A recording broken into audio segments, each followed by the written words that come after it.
Olá, pessoal. Gostaria de agradecer o convite para esta fala a Silvia Maciel, escritora e produtora cultural, a Silvia Abreu, jornalista e produtora cultural, e a Companhia Teatral Porão de Ensaio. Antes de falar propriamente do espetáculo Negra, Sim, de autoria de Silvia Maciel, gostaria de afirmar que o teatro assume uma função educadora, didática, enfim, didático-pedagógica como auxiliar no aprimoramento da educação das relações étnico-raciais,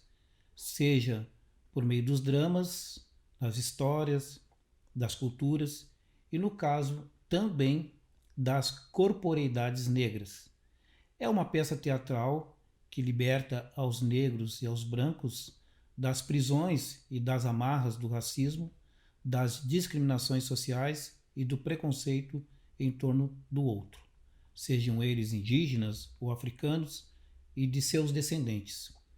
Somos todos humanos, somos todos iguais, somos todos capazes. Temos culturas diferentes, porém,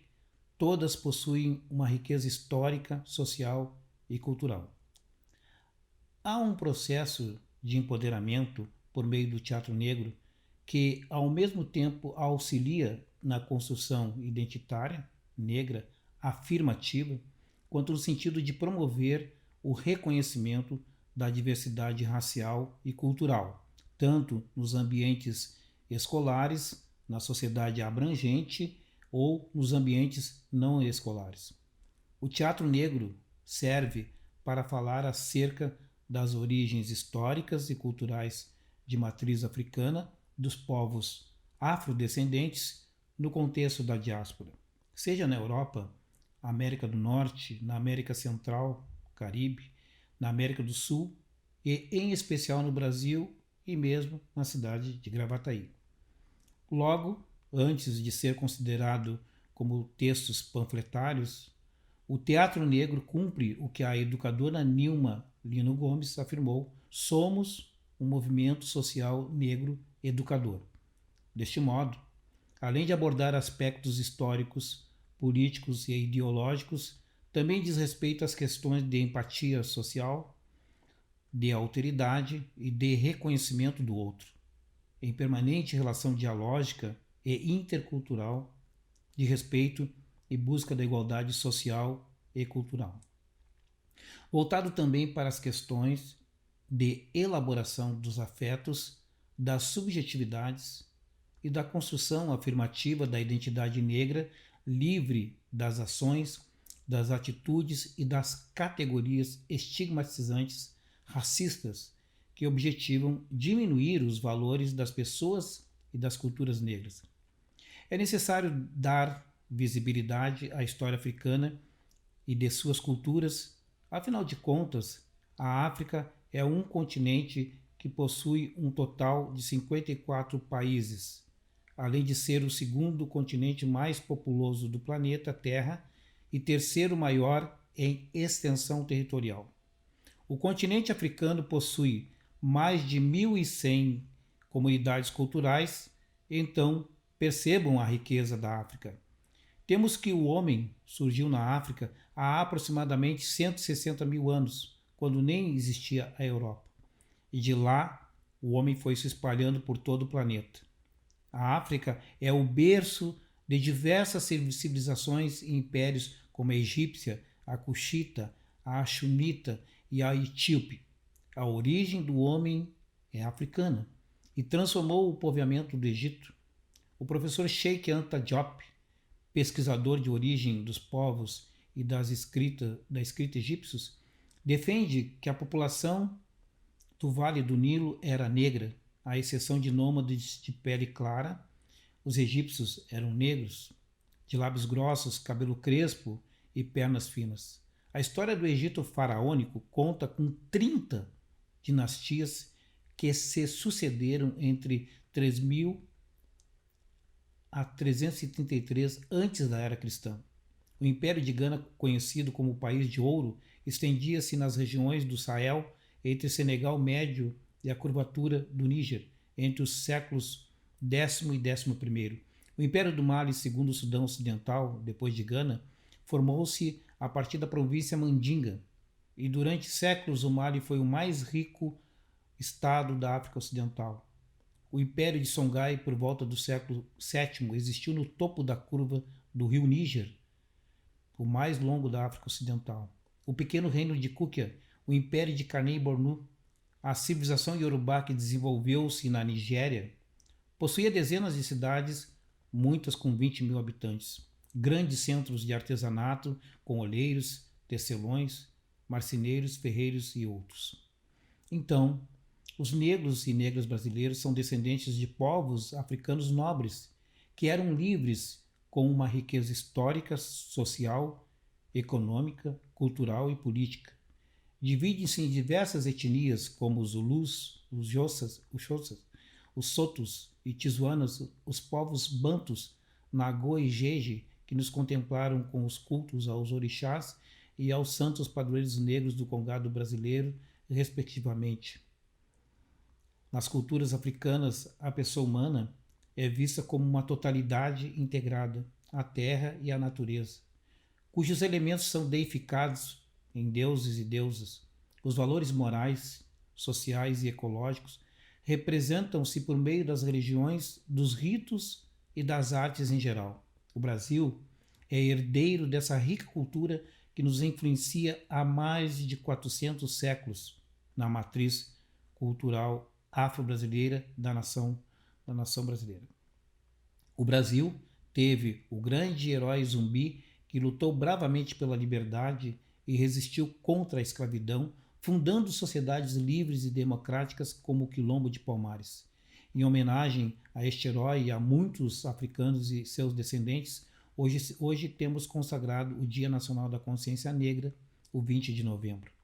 Atualmente temos espalhados por todo o Brasil mais de 2.000 comunidades quilombolas, sendo que mais de 150 delas situam-se no Rio Grande do Sul, tais como Casca, Manuel Barbosa, Palmas, Família Silva, Limoeiro, Morro Alto e tantas outras.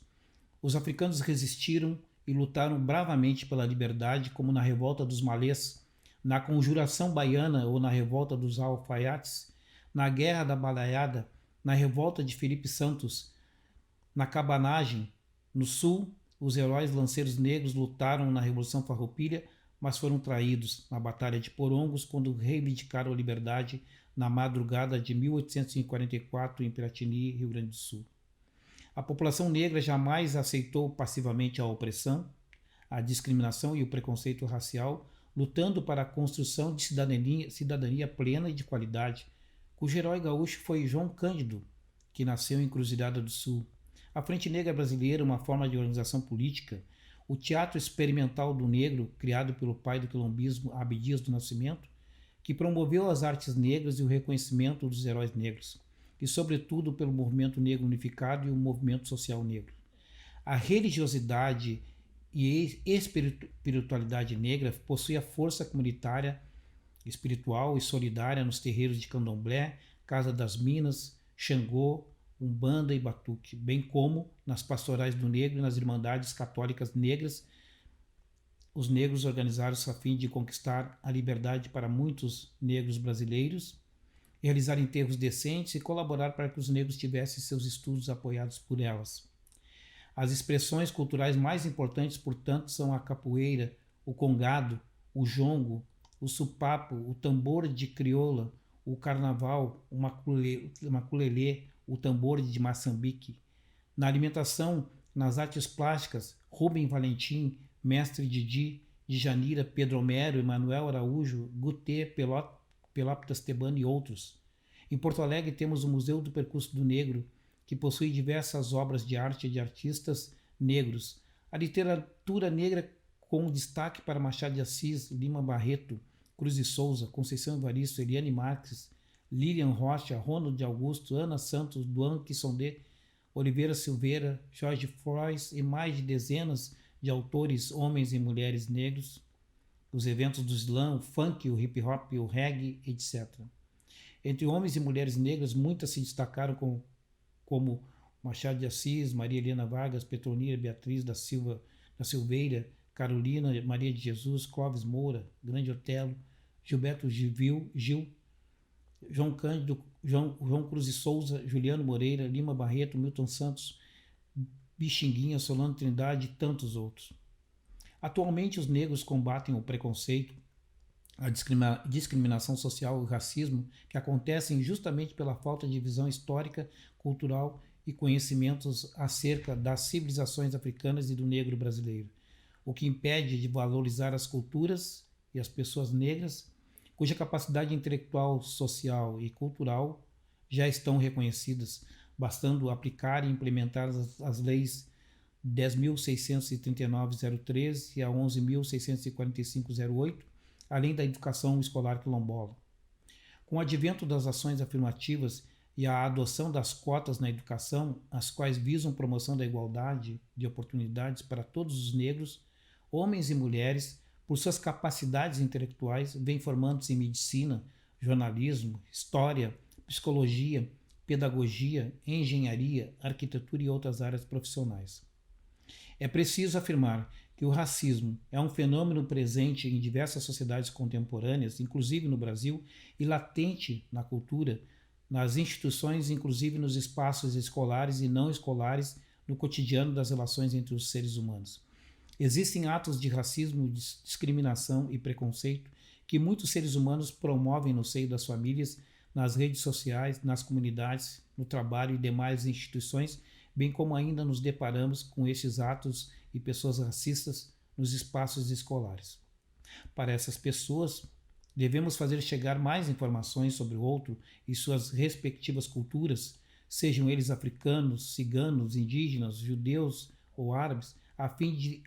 aproximarem as pessoas e as respectivas culturas num patamar de igualdade social e econômica. É certo que a escola brasileira é racista e, portanto, possui no seu corpo diretivo, no corpo docente e discente, no corpo de funcionários e entre pais e alunos e indivíduos que tiveram aprendizados por meio dos quais incorporaram pensamentos e práticas racistas, inclusive naturalizando o privilégio político, social e econômico da branquitude e ao mesmo tempo em que naturalizaram falsamente a inferioridade social e econômica das populações negras. A suposta inferioridade do negro e a crença na supremacia de um grupo sobre o outro foram sustentadas pela ciência do século XIX, que se valeu de argumentos pseudocientíficos com o objetivo de justificar a escravização de negros. Outra herança da escravização é o conjunto de atributos destinados ao negro que permanecem devidamente atuantes no inconsciente coletivo. Tudo isso acarretou na exclusão do processo produtivo após a abolição, assim promovendo uma situação social na qual foram reforçados estigmas, estereótipos, ou seja, o estereótipo é uma categoria que funciona como um carimbo. As pessoas deixam de ser vistas por suas reais qualidades e passam a ser julgadas por uma única característica que as desqualificam e as colocam em situações de subalternidade e que não correspondem à realidade, tais como incompetentes, preguiçosos, indolentes, malandros, sujos e marginais. Essas representações depreciativas, enquanto mediadoras das relações interétnicas, são as que mantêm e reproduzem esse racismo criminoso. A educação assumiu nesse contexto um papel extremamente opressor porque o processo foi todo estruturado a partir do modelo institucionalizado branco, ignorando a contribuição dos afrodescendentes, africanos e negros brasileiros, rejeitando com um preconceito absurdo suas histórias, força econômica no mundo social, do trabalho, produção científica e literária, seus padrões culturais e étnicos. A escola deve avançar e ser propositiva na relação entre saberes escolares e a realidade social, que diz respeito ao universo social, simbólico e cultural do contexto escolar e da comunidade onde está situada a escola. Dar conta da compreensão da diversidade cultural, étnico-racial, quando é necessário compreender que o processo educacional também é formado por dimensões como a ética, as diferentes identidades de classe, de gênero, sexuais e raciais, das diferentes culturas e das relações raciais ou interraciais e interculturais no sentido dialógico afirmativo. A educação como prática da liberdade, como nos ensinou Paulo Freire, deve estar associada às ações que lutem nas escolas pelos direitos humanos e por uma educação antirracista como princípio de consolidação da democracia e a equidade racial e socioeconômica, de acordo com Nilma Lino Gomes. Trabalhar de modo afirmativo e positivo essas dimensões significa transformá-las em conteúdos escolares, propostas didático-pedagógicas que contemplem as histórias africanas dos quilombos, clubes sociais negros, irmandades negras, dos personagens históricos, literários, artísticos, políticos e docentes negros, destacando os docentes de negros e negras e suas respectivas conquistas científicas na academia, universidades, nas ciências, valorizar as diversas estéticas e belezas negras, divulgar os museus afros, oferecer destaque às presenças negras de destaque no bairro e no território comunitário e divulgar as culturas populares negras, as histórias e culturas africanas e culturas afro-brasileiras. E, sobretudo, também dar destaque à atuação dos negros e negras no mundo moderno contemporâneo, indo ao encontro das diferenças e manifestações de matriz africana no sentido de compreendê-las a partir dos sentidos e dos significados produzidos pelos sujeitos e agentes das respectivas culturas africanas e afrodescendentes. Devemos tratar tais temas transversais, mas, sobretudo, perceber como esses temas e processos históricos, sociais, culturais e políticos são processos constituintes da nossa formação humana e que se manifestam na própria vida, no mundo real e cotidiano, no nosso dia a dia. Os educadores e educadoras devem dar visibilidade aos problemas do racismo, dos preconceitos raciais e das discriminações raciais que ocorrem nas escolas, onde crianças negras são objetos constantemente, ao invés de ficarem apenas lamentando ou sendo muitas vezes coniventes, seja pelo silenciamento, seja por estimular e exercer essas nefastas práticas racistas. O preconceito é uma ideia pré-concebida, suspeita de intolerância e a aversão de uma raça em relação a outra, sem razão objetiva ou irrefletida. A escola deve ser uma das instituições sociais responsáveis pela construção de representações positivas dos afro-brasileiros e por uma educação que tenha respeito às práticas didático-pedagógicas que contemplem a diversidade cultural e étnico-racial como parte de uma formação cidadã e de qualidade. Portanto, devem os educadores, primeiro, criarem estratégias de combate ao racismo e outras formas de exclusão social. Segundo, estabelecer processos de valorização da população negra na educação sobre a questão racial. Terceiro, compreender e sinalizar para que a discussão teórica e conceitual estejam acompanhadas de práticas concretas e transformadoras afirmativas. A peça teatral Nega Sim procura demonstrar o quanto outros seres humanos cometem atos de preconceito sem nenhum fundamento que justifique tais ações, cometem preconceito justamente por estarem desinformados sobre a história, as culturas, os valores e as capacidades intelectuais do outro e as potencialidades dos respectivos valores civilizatórios de matriz africana. Cometem atos de racismo simplesmente porque uma pessoa é negra, indígena, cigana ou japonesa. Enfim, nos referimos à diversidade cultural e racial, mas não procuram observar as histórias, suas práticas culturais, valores religiosos e morais, capacidades e potencial intelectual que se desenvolvem quando o respeito e reconhecimento acerca do outro passa pelo afeto e a devida atenção. O preconceito causa muitos problemas a uma pessoa, igualmente quando uma planta ou num vaso que não recebe atenção, carinho, reconhecimento, respeito, nutrientes e atenção espiritual, assim acontece também com a vítima do preconceito, que acaba não desenvolvendo seu potencial intelectual, afetivo, social e vai morrendo aos poucos. A história, o drama narrado na linguagem teatral, conta a história de uma menina chamada Dandara, que é inteligente, amorosa, com humanos e não humanos, livre de visão preconceituosa, feliz e solidária para com os outros amigos e amigas. Em sua inocência salutar, não se apercebia o quanto era vista como uma subalterna e objeto do preconceito, da humilhação, do isolamento e da exclusão social promovida por alguém que se apresentava como amiga para realizar uma brincadeira. Uma das muitas formas sutis de se exercer o preconceito em geral ocorrem por meio de palavras depreciativas, de impor uma falsa condição de inferioridade e ao outro, de estabelecer a exclusão social e de promover piadinhas, comentários irônicos que humilham e fazem com que o outro venha a sofrer. Mas eis que temos a presença da Ori, da menina, como uma luz da consciência decorrente da ancestralidade africana e que é ressignificada na nova conjuntura atlântica no Brasil, no Rio Grande do Sul e em Gravataí. Ele veio da casa de Oxalá Norum a fim de auxiliar e de proteger a menina Dandara.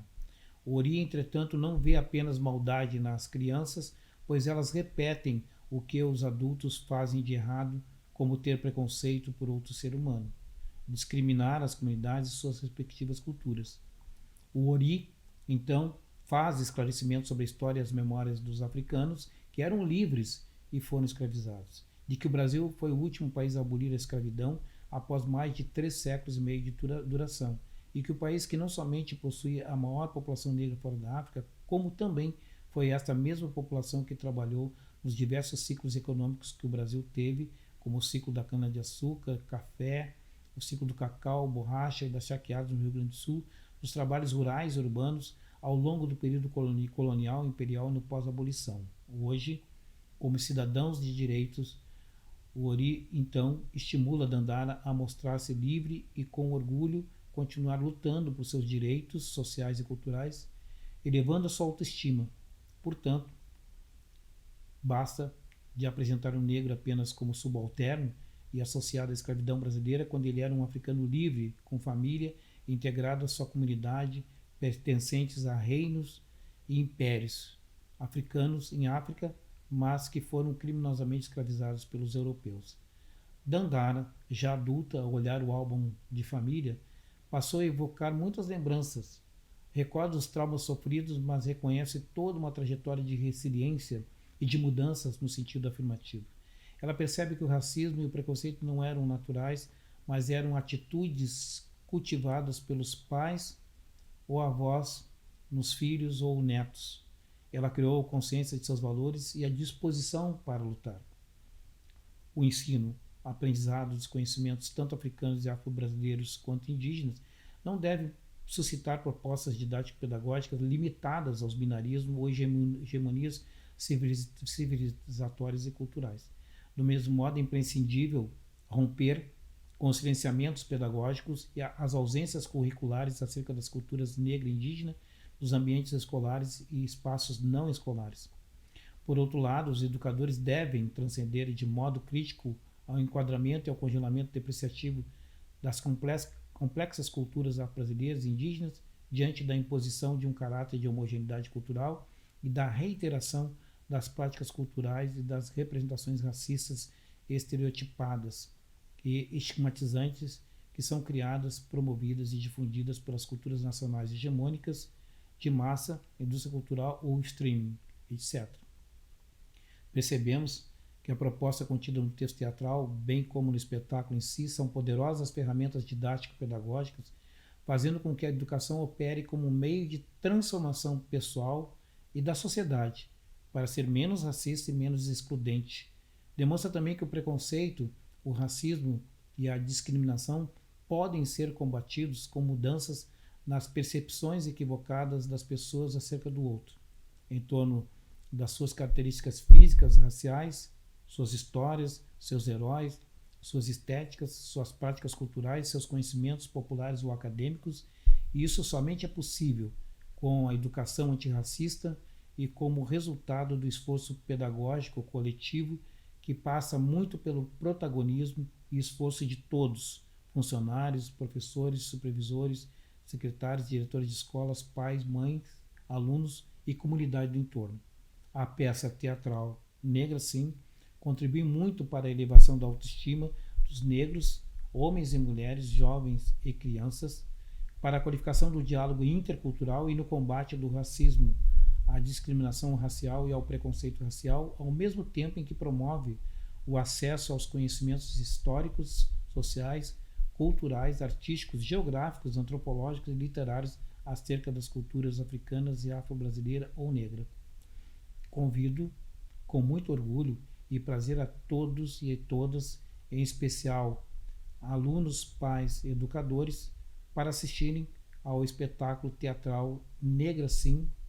a ser apresentado pela Companhia Teatral Porão de Ensaio, cujo texto tem como autora Silvia Maciel.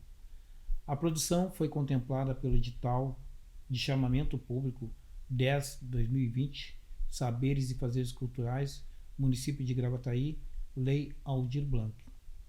O espetáculo permite que pais, educadores e público em geral possam efetuar reflexões didático-pedagógicas e culturais acerca das experiências escolares que ocorrem no cotidiano, de modo a oportunizar aos alunos negros e negras a elevação da autoestima, a inclusão escolar e o desenvolvimento social e intelectual, e somente assim será possível alcançar tais objetivos, ou seja, uma educação cidadã e antirracista.